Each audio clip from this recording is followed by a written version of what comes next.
Mchungaji Tabulu ametoa rai hiyo kwenye semina ya viongozi wa vijana kutoka sharika zote zilizopo ndani ya Dayosisi ya Dodoma, ambapo imefanyika usharika wa Kondoa Mjini, ambapo zaidi ya viongozi vijana 100 wamehudhuria.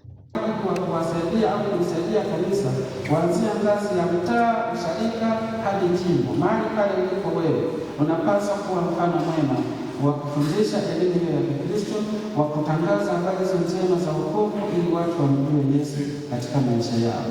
Kupitia sisi kanisa liendelee kukua, kanisa liendelee kumjua Mungu. Bwana Yesu asifiwe. Sasa ninawategemea ninyi wenye nguvu.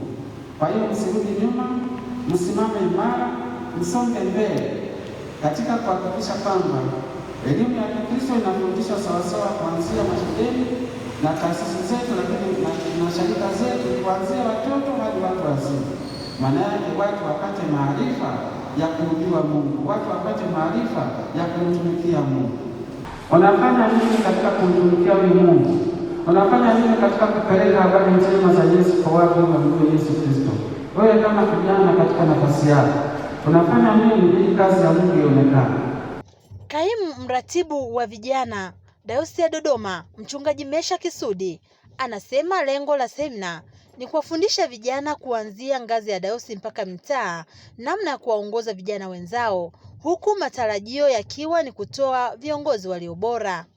Mahali hapa katika usharika wa Kondoa Mjini kwa lengo la kuweza kuwafundisha viongozi wa vijana kuanzia ngazi ya dayosisi, ngazi ya majimbo na sharika na mitaa, na wako viongozi kwa sharika zote Dayosisi ya Dodoma katika majimbo yetu 4 ya Dayosisi ya Dodoma kwa ajili ya kuweza kuwapika na kuweza kuwafundisha namna gani ya kuweza kuongoza vijana, kuweza kuwalea vijana wenzao katika sharika zao na katika mitaa na majimbo na dayosisi kiujumla.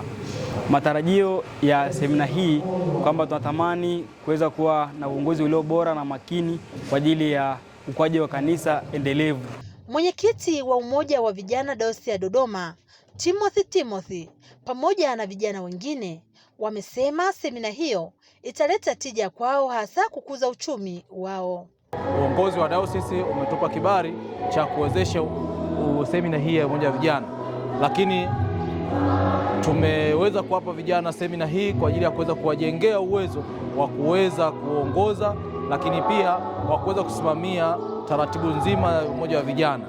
Lakini miongoni mwa changamoto ambazo zinatukumba sisi kama vijana katika uendeshaji ni pamoja na uchumi kuwa chini, ambao kwa kujitegemea sisi vijana tunashindwa.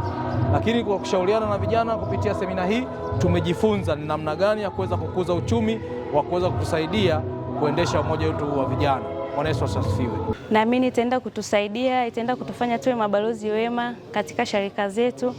Pia tunaomba dayosisi yetu kutupa sapoti sisi kama vijana, hasa kwenye upande wa ajira, ili tusiwe tegemezi katika sharika zetu. Hii semina hii imetupa maarifa mengi.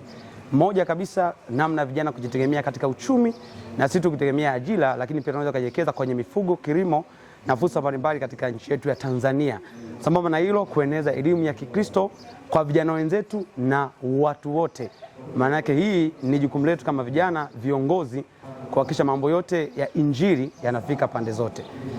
Katika semina hiyo ya viongozi wa vijana imeenda sambamba na mada mbalimbali za afya ya akili, uongozi, uwajibikaji pamoja na kukumbusha majukumu ya uongozi.